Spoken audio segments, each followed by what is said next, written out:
আম্বেদকাৰ ডাঙৰীয়া আপোনালোকে সবেই জানে তেওঁ নিজৰ জীৱনত কেনেকুৱা ধৰণৰ সংঘাত কেনেকুৱা ধৰণৰ তেওঁ বাধাৰ সন্মুখীন হৈছিল। তেওঁ বাধাৰ সন্মুখীন এইকাৰণে হৈছিল যে আমাৰ দেশত কিছুমান কুপ্ৰথা এতিয়াও প্ৰচলিত হৈ আছে। একেবাৰে তলৰ পৰা আহি ঘাত প্ৰতিঘাতৰ মাজেৰে আহি পেলাই তেওঁ এনেকুৱা এখন আমাৰ দেশৰ সংবিধানক যিটো দিছিল আমি সবেই শ্ৰদ্ধা কৰোঁ। বহুতেতো আম্বেদকাৰক ভগৱান হিচাপে পূজা কৰে। গতিকে সেই আম্বেদকাৰক যদি এনেকুৱা ধৰণেৰে সৈতে যদি অৱমাননা কৰে সেইটোৰ প্ৰতিবাদ কংগ্ৰেছ দলে কৰিছে আৰু কৰিব। Thank you very much. Thank you. আমাৰ কংগ্ৰেছ দলৰ লগত মনে মিলা আৰু আমি ভাবোঁ যাৰ লগত আমি একেলগে মিলি কাম কৰিব পাৰিম তেনেকুৱা ধৰণৰ মনে মিলা আঞ্চলিক দলেই হওক সৰ্বভাৰতীয় ৰাষ্ট্ৰীয় দলেই হওক আমি এটা বিৰোধী এলায়েন্স এটা মৰ্চা বিচাৰিছোঁ। এই বিষয়ে আমাৰ কোনো ধৰণৰ মতবৈধতা নাই, বিচাৰিছোঁ। কিন্তু প্ৰত্যেকেই এনেকুৱা ধৰণৰ কাম কৰিব নালাগে যিটোৱে এই এলায়েন্সটোক ক্ষতিগ্ৰস্ত কৰিব পাৰে। সেইটো কংগ্ৰেছ দলেই হওক বা অখিল গগৈ ডাঙৰীয়া। গতিকে এফালে কংগ্ৰেছ দলক গালি পাৰিব, এফালে বিভিন্ন ধৰণে অপমান কৰিব, তাৰপিছত আকৌ কংগ্ৰেছ দলৰ লগত মানে দুইটা বস্তুটো আৰু বস্তু নহয়, কাৰণ তৰোৱালৰ দুটা ধাৰ আছে। ইফালে কাটিবলৈ গ'লে সেইফালে নিজকো কাটিব। গতিকে মানুহে দায়িত্বশীলতাৰে সৈতে যিটো মৰ্চাৰ কথা আমি ভাবিছোঁ সকলোৱে দায়িত্ব সহকাৰে কাম কৰিব লাগিব। এনেকুৱা কথা কাণ্ড এনেকুৱা ধৰণৰ কথাও ক'ব নালাগে যিটোৱে যিবিলাকে অইন যিবিলাক দল আছে সেইবিলাকৰ অনুভূতিত আঘাত কৰে। তেনেকুৱা ধৰণৰ কথা ক'লে স্বাভাৱিকতে কাম কৰিবলৈ অসুবিধা হ'ব ভৱিষ্যতে। সেইটোৱে কথা আমাৰ লগত আছিলেই। কিন্তু মই কৈছোঁ যেতিয়া যেতিয়া মানে এটা কথা আছে, যেতিয়া এই মৰ্চাৰ সদস্য যেতিয়া হ'ব দায়িত্বশীলতাৰে কথা ক'ব লাগিব, দায়িত্বশীলতাৰে কাম কৰিব লাগিব, এৰা ধৰাও কৰিব লাগিব, দায়িত্বশীল। সেইটো মেইন কথা। সেইটো মই এতিয়াই ক'ব খোজা নাই।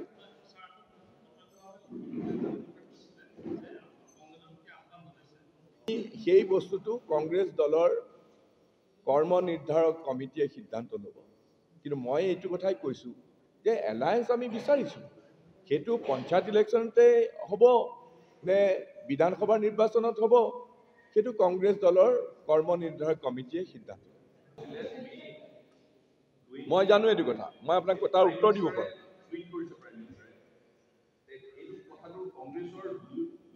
নহয়, মুঠেই নহয়, মই কথাটো কৈ দিছোঁ। মুঠেই নহয়, মই মোক তাৰ উত্তৰ দিবলৈ দিয়ক আপুনি। মই জানো এইটো কথা। আপুনি যিটো কথা কৈছে মই এটা কথা ক'ব পাৰোঁ যে RSSৰ এটা সংগঠন হিচাপে তেওঁলোকৰ এই যে ধ্যান ধাৰণাবিলাক আমি অপ'জ কৰোঁ। তেওঁলোকৰ এনেকুৱা ধৰণৰ ধ্যান ধাৰণা। আজি যদি মনুস্মৃতিৰ কথা কৈ পেলাই যদি বামুণ সুধীৰ উচ্চ নিচ এনেকুৱা ধাৰণা কৰে তেতিয়াহ'লে সেইটোক আমি নিশ্চয়ভাৱে এইটো প্ৰতিবাদ কৰিম আৰু এইটো কথা আমি মানি নলওঁ। কিন্তু এটা নিয়মানুবৰ্তিতাশীল এটা শৃংখলাবদ্ধ সংগঠন হিচাপে আমি দূৰৰ পৰাই আমিও ভাবোঁ যে এনেকুৱা নিয়মানুবৰ্তিতাশীল এনেকুৱা ধৰণৰ শৃংখলাবদ্ধ এটা সংগঠন বা এনেকুৱা সংগঠন হোৱাটো দৰকাৰ। তাৰ কাৰণে আমাৰ শত্ৰুৰ প্ৰতিও আমাৰ এডমিৰেশ্যন থাকিব পাৰে। এইটো কি স্বাভাৱিক, এইটো অস্বাভাৱিক কথা একো নহয়। সেইটো কথাই কৈছে। হ'ব পাৰে, কাৰণ নহয় মই এইটো কথাই কৈছোঁ ন আপোনাক, আপুনি ভুল ব্যাখ্যা কৰোঁ। মই এইটো কথাই কৈছোঁ সাভাৰকাৰৰ যিটো ৰাজনীতি ৰেকৰ্ড আমাৰো আছে, সেইটোতো এভেইলেবল। মই এইটোৱে কৈছোঁ যে সাভাৰকাৰৰ আমি চবেই জানো সাভাৰকাৰৰ কথা, সেইবিলাকতো বিতৰ্ক হোৱা উচিত। তেওঁতো আন্দামানৰ জেলত আছিলে, তেওঁ মুকলি হ'বৰ কাৰণে 5 বাৰকৈ ব্ৰিটিছ বাহাদুৰক চিঠি দিছিলে। কিন্তু আমাৰ অন্য নেতাসকলেতো কেতিয়াও ব্ৰিটিছৰ ওচৰত নতজানু হৈ পেলাই মোক এৰি দিয়া, মই তোমালোকৰ কথা মতে চলিম এনেকুৱা ধৰণৰতো কথা কোৱা নাছিলে। কিন্তু এইটো কথাও মানি লওঁ যে তেওঁ দেশপ্ৰেমিক আছে, স্বাভাৱিক দেশপ্ৰেমিকটো থাকিব পাৰে। তাক প্ৰশংসা কৰাটো কি অস্বাভাৱিক কথা। কিন্তু তেওঁলোকৰ যিটো চিন্তা চৰ্চা ৰাজনীতি তেওঁলোকক আমি সেইটো নস্যাৎ কৰোঁ আৰু সেইটোক আমি গ্ৰহণ কৰাত কেতিয়াও আমি ৰাজি নহওঁ। সংস্কৃতিৰ মনোবাদটো কেনেকৈ প্ৰতিফলিত কৰে তেওঁলোকৰ কথাৰ ওপৰত আপুনি কেনেকৈ মোক সুধিলে কেনেকৈ হ'ব। মই তেওঁলোকৰ মনোবাদত এই যে আপুনি অইন নালাগে মই কৈছোঁ আমাৰ গুৰুজনাৰ কথা নকয় কেলে গুৰুজনাই এই যে লক্ষ্মীনাথ বেজবৰুৱাই কৈছিলে গুৰুজনাইতো একেই সাম্যবাদী চিন্তা উচ্চ নিচ এইবিলাক বাদ দি পেলাই চবকে আঁকোৱালি লৈছিলে সেইটোতে সংবিধানৰ গোটেই দৰ্শনটো জড়িত হৈ আছে আমি সেইটো দৰ্শনৰ কথাহে কৈছোঁ সেই দৰ্শনক যদি কোনোবাই কুঠাৰঘাত কৰে সেইটো আমি কেনেকৈ মানি ল'ম তেওঁলোকৰ সেই সান্দহ খোৱা বালি তল পৰিলে কাৰণ তেওঁলোকে এইটো বিচাৰিছিলে 2/3 বিজেপিৰ সদস্য জিকা হতে কিন্তু ভাৰতৰ ৰাইজে সেইটো নিদিলে সেইকাৰণে তেওঁলোকে যিকোনো কাম কৰিলেহেঁতেন সেইটোতো স্পষ্ট কথা সেইটো স্পষ্ট কথা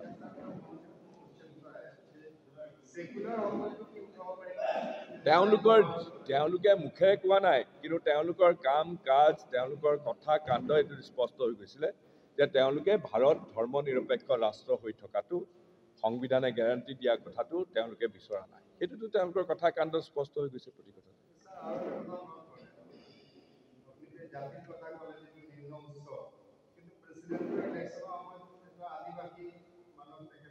কিছুমান কেতিয়াবা অপটিক্স বুলি এটা শব্দ আছে ইংৰাজীত কেতিয়াবা সেইটো দেখুৱাই পেলাই তেওঁলোকে কৰিব পাৰে তেওঁলোকে কিন্তু আচল কথা কাণ্ডবিলাকত তেনেকুৱা ধৰণৰ ধ্যান ধাৰণাৰ প্ৰতিফলিত নহয় সেইটো কথাই মই ক'ব খুজিছোঁ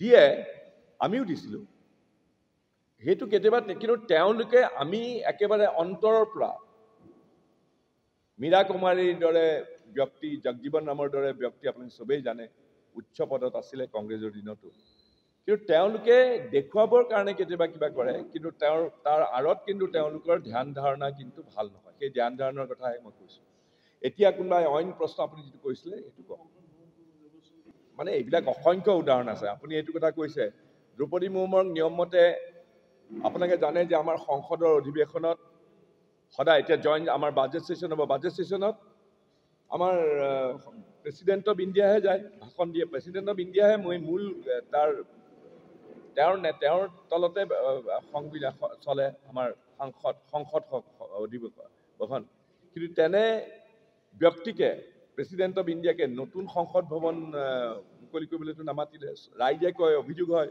যে তেওঁক নামাতিলে এইকাৰণেই কাৰণ তেওঁলোকে ধ্যান ধাৰণা বেলেগ তেওঁলোকে কয় যে হয়তো তেওঁক মাতিলে অসুচি হৈ যাব তেনেকুৱা ধৰণৰ বুলি ৰাইজে কয় এইটো কওক আপোনাৰ কি আছে সংসদৰ অধিৱেশনত এই যোৱা যিটো সংসদৰ অধিৱেশন হ'ল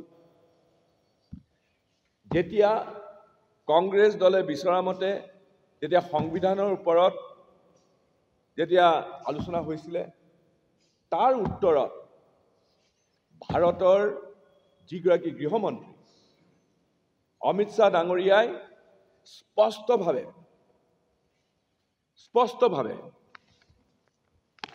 ভীমৰাও আম্বেদকাৰ অপৰাধ হ'ল তেওঁ এজন নিম্ন কুলৰ মানুহ দলিত মানুহ গতিকে তেওঁক ভীষণভাৱে অপমান কৰিলে এই যেতিয়া আলোচনা হৈছিলে পাৰ্লিয়ামেণ্টত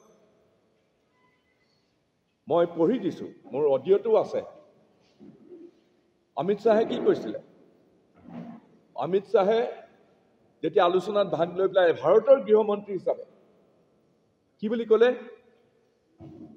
তেওঁ কৈছিলে अभी एक फैशन हो गया है अंबेडकर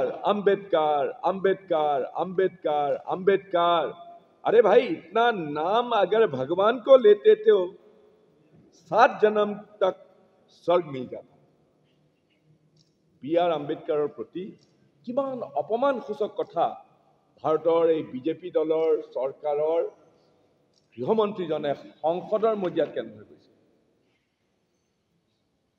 মানে যেন B.R. আম্বেদকাৰ যোগ্য নহয় আৰু তেওঁ কংগ্ৰেছ দলক প্ৰগতিশীল মানুহখিনিক দেশৰ ঠাট্টা কৰি কৈছে তোমালোকে আম্বেদকাৰ কৈ থাকা আৰু ইমানবাৰ আম্বেদকাৰৰ নাম যদি তোমালোকে সঁচাকৈ যদি ভগৱানৰ নাম ল'লাহেঁতেন আম্বেদকাৰৰ সলনি তোমালোকে একেবাৰে থিয় স্বৰ্গলৈ গ'লা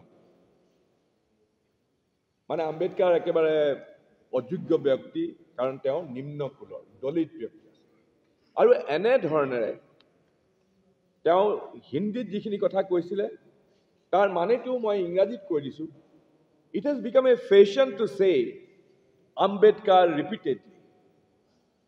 If they took God's name so many times, they would have secured heaven for 7 lifetimes. 7 জন্মৰ কাৰণে তোমালোকে স্বৰ্গত থাকিলা। কিন্তু আম্বেদকাৰ এনেকুৱা এটা বেয়া নাম যে তোমালোকে লৈ আছা গতিকে তোমালোকে নৰকত পচিবা। সেইটোৱে তেওঁৰ ধাৰণা আছিল। আৰু এনেধৰণেৰে আমাৰ দেশৰ সংবিধানৰ ৰচয়িতা মূল পুৰোহিত B.R. আম্বেদকাৰৰ ওপৰত এনেধৰণে যিটো অপমানসূচক বক্তব্য ভাৰতবৰ্ষৰ গৃহমন্ত্ৰীজনে সংসদৰ মজিয়াত আনুষ্ঠানিকভাৱে যি মন্তব্য দিলে তাৰ প্ৰতিবাদ আমি ভাৰতীয় জাতীয় কংগ্ৰেছৰ সকলোৱে তাৰ ভীষণভাৱে আমি প্ৰতিবাদ কৰিছোঁ। আৰু প্ৰতিবাদ কৰাই নহয় যে এই সংবিধানখনক নস্যাৎ কৰিবৰ কাৰণে সংবিধানৰ আঁৰত থকা মূল দাৰ্শনিকজন B.R. আম্বেদকাৰক এনেধৰণে অপমান কৰাৰ কাৰণে আমি কংগ্ৰেছ দলৰ ফালৰ পৰা ভাৰতৰ গৃহমন্ত্ৰী অমিত শ্বাহৰ পদত্যাগ দাবী কৰিছোঁ। কাৰণ এজন যোগ্য নহয়। আপোনালোকে চাগে যোৱা পষেকটোত ভাৰতৰ সংসদৰ পাৰ্লিয়ামেণ্টৰ যিবিলাক কাৰ্যক্ৰমণিকা চলিছিলে সেইবিলাক নিশ্চয় প্ৰত্যক্ষ কৰিছে। এই বছৰটোত আমাৰ ভাৰতীয় সংবিধানৰ ৭৫ সংখ্যক বাৰ্ষিকী উদযাপন হৈছে। 75th anniversary of the adoption of Indian Constitution. ভাৰতীয় সংবিধানখন যেতিয়া গ্ৰহণ কৰা হৈছিলে সংসদত, সেই গ্ৰহণ কৰাৰ ৭৫ বছৰীয়া বাৰ্ষিকী উপলক্ষে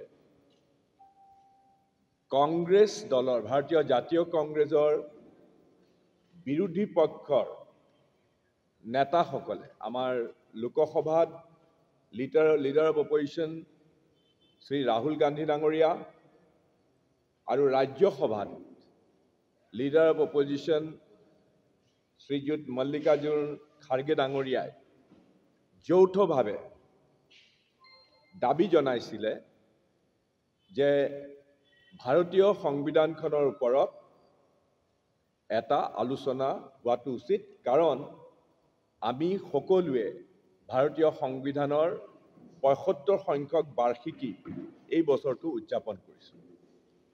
ভাৰতীয় সংবিধানৰ ওপৰত বিশেষভাৱে ভাৰতীয় জাতীয় কংগ্ৰেছে এটা আলোচনা এইকাৰণেই দাবী জনাইছিলে, আমি প্ৰত্যেকজন ভাৰতীয়ই আমাৰ স্বাধীনোত্তৰ কালত দেশ স্বাধীন হোৱাৰ পিছত আপোনালোকে জানে যে গোটেই দেশৰ গুণী জ্ঞানী ব্যক্তিসকলে ২৯৬ জন ব্যক্তি গোটেই দেশৰ চুকে কোণে চবৰে পৰা যিটো কনষ্টিটুৱেণ্ট এছেম্বলি গঠন কৰি দিয়া হৈছে দেশ স্বাধীন হোৱাৰ পিছত, কনষ্টিটুৱেণ্ট এছেম্বলিয়ে এই ২৯৬ জন গুণী জ্ঞানী ব্যক্তিয়ে ডক্টৰ B.R. আম্বেদকাৰৰ নেতৃত্বত ৩ বছৰ কাল আলাপ আলোচনা বিতৰ্ক সকলোৰে মতামত লৈ পেলাই আমাৰ দেশৰ সংবিধানখন তৈয়াৰ কৰিছে। আৰু এই সংবিধানখন তৈয়াৰ কৰাত সেই কনষ্টিটুৱেণ্ট এছেম্বলিৰ সভাপতি হিচাপে ডক্টৰ B.R. আম্বেদকাৰৰ ভূমিকাই আছিলে আটাইতকৈ গুৰুত্বপূৰ্ণ। আপোনালোকে জানে যে ভাৰতীয় সংবিধানখনে ভাৰতক এখন ধৰ্ম নিৰপেক্ষ ৰাষ্ট্ৰ হিচাপে প্ৰতিষ্ঠা দিলে। ভাৰতীয় সংবিধানখনে যিকোনো ভাষা ভাষী ধৰ্ম জাতি জনগোষ্ঠীৰ মানুহক সকলোকে সমান অধিকাৰ দিছে। আৰু প্ৰত্যেকজন ভাৰতীয় নাগৰিকে ইয়াত কোনো উচ্চ নীচ হীন পৰ কাৰোবাৰ ধৰ্মৰ নামত, কাৰোবাৰ জাতিৰ নামত, কোনোবা বোলে উচ্চ কুলৰ, কোনোবা বোলে নিম্ন কুলৰ, সেইবিলাক কথা নহয়। প্ৰত্যেকৰে সমান অধিকাৰ থাকিব।